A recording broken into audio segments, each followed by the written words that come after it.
Marianne sait que 950 $, c'est pas donné. Mais elle est tellement bien ici. Florence, au deuxième, paye 800 $. Il n'y a pas de balcon, mais elle aime tellement le quartier. Au rez-de-chaussée, Isabelle a une grande cour, une belle cour. Son loyer lui coûte un gros 1200 $ tous les mois. Quand le propriétaire a décidé de vendre le triplex, les locataires ont jonglé avec l'idée de déposer une offre d'achat. Mais est-ce que devenir propriétaire d'un plex, c'est encore une bonne affaire?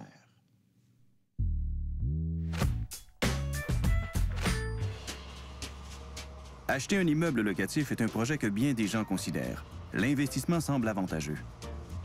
Les locataires payent une partie de l'hypothèque et plusieurs dépenses peuvent être déduites. Si investir dans l'immobilier locatif vous intéresse, Protégez-vous et Légitime Dépenses vous propose de déboulonner quelques mythes afin de bien comprendre les règles du jeu. Première idée reçue, l'acquisition d'un immeuble locatif. C'est à la portée de tout le monde. Est-ce le cas? L'acquisition d'un immeuble à logement n'est pas du tout à la portée de tout le monde, contrairement à ce que beaucoup de gens pensent.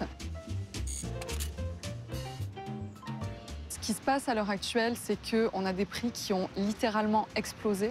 Donc, pour devenir propriétaire, il faut beaucoup s'endetter. Et ce qui se passe, c'est que les gens oublient qu'il faut se garder une poire pour la soif, c'est-à-dire avoir de l'argent de côté en cas d'imprévu. Rénovation urgente, logements vacants, loyers impayés, augmentation du taux d'intérêt ou des taxes municipales sont autant de situations que vous pourriez devoir affronter. Sans oublier la gestion et l'entretien auxquels on n'échappe pas.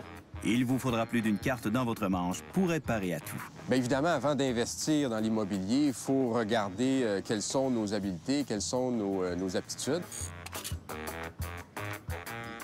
Ça prend évidemment un peu d'audace, donc des gens qui vont investir, qui auront à assumer un certain risque. Mais ça prend aussi deux qualités qui ne sont pas nécessairement compatibles pour tout le monde, c'est-à-dire donc être capable d'établir de bonnes relations avec les gens, donc d'être dans le relationnel, parce qu'on aura composé avec notre clientèle, les locataires, mais également des qualités plus techniques, manuelles, pour faire des réparations. Or, si l'immobilier vous intéresse, mais que les connaissances nécessaires vous manquent, suivre une formation ou assister à des conférences peut être une sage décision. Sans compter que ce sont d'excellentes occasions de réseauter avec des propriétaires d'expérience. L'important d'une formation, c'est vraiment d'aller chercher des outils pour prendre des décisions rapides, mais surtout prendre des bonnes décisions. Donc, si on parle, par exemple, au départ d'investissement immobilier, bien, on va aborder les questions de financement et de rendement. La question des assurances, évidemment. On va aussi regarder au niveau du droit, donc les actes notariés, les offres d'achat. Et ce sont des formations qui vont permettre éventuellement à un acheteur d'éviter des erreurs et de s'assurer d'avoir un investissement rentable. Un programme de formation donné par la Corpic coûte environ 400 $, moins 30 % si vous êtes devenu membre, au coût de 159 $. Des livres sur le sujet peuvent aussi s'avérer une bonne source d'information, et ce, à moindre coût. Deuxième idée reçue, gérer un immeuble locatif. C'est pas fatigant. Beaucoup de personnes s'imaginent qu'être propriétaire d'immeubles à logement, c'est se contenter de ramasser des loyers. C'est absolument pas ça la réalité. Pourquoi? Parce qu'en tant que bailleur, propriétaire bailleur, vous devez garantir à vos locataires la jouissance paisible du logement. S'il y a un problème d'humidité, s'il y a quelque chose qui casse, vous devez être là, vous devez réagir vite. 24 heures sur 24. Vous pouvez terminer votre journée de travail et devoir passer chez un de vos locataires, réparer quelque chose. La relation avec vos locataires est également un élément crucial à considérer dans le calcul du temps et de l'énergie que vous êtes disposé à investir. Le propriétaire doit comprendre qu'il est dans une relation d'affaires avec ses locataires. Ça implique une attitude ferme. Exemple, dans certaines situations, comme demander une augmentation de loyer ou bien demander un changement de comportement, ça peut s'avérer difficile selon la personnalité de chacun. Avec tout le travail que peut vous demander cette véritable petite entreprise de location, vous voudrez qu'elle soit la plus rentable possible.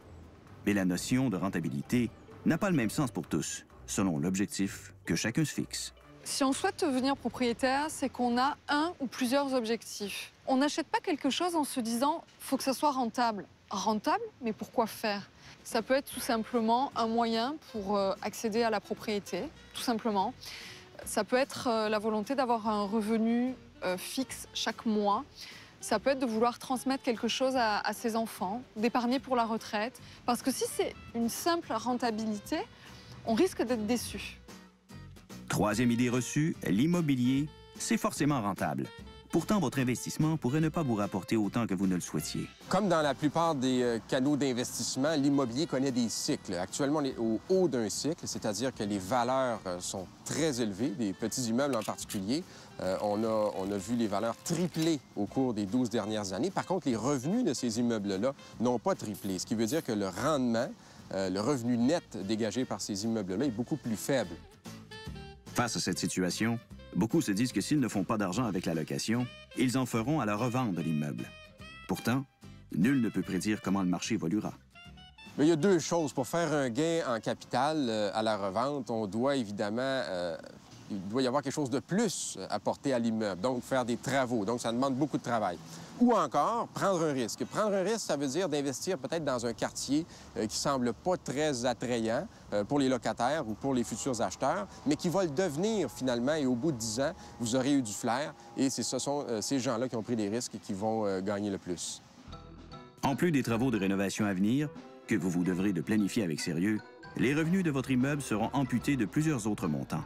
Les différents frais d'exploitation qui sont à déduire du revenu brut sont les taxes, les frais d'entretien, les frais de gestion, les assurances. Essentiellement, ces frais-là représentent 30 à 40% de vos revenus. Mais ce n'est pas fini. À ça, vous devez encore déduire les mensualités de votre prêt hypothécaire, bien sûr, et également les impôts que vous allez payer sur vos revenus. Ce qu'il faut retenir de tout ça, c'est qu'en pratique, durant les 2 ou 3 premières années, on ne fait absolument aucun rendement.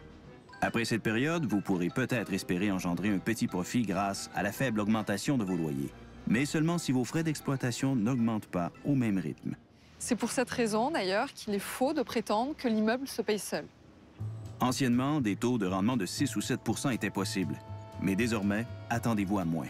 À ce compte, il pourrait donc être moins payant d'acheter que de tout simplement placer votre argent dans une solution d'épargne, sans même lever le petit doigt. Comme quoi, au grand jeu de l'immobilier locatif, rien ne garantit que vous gagnerez la partie.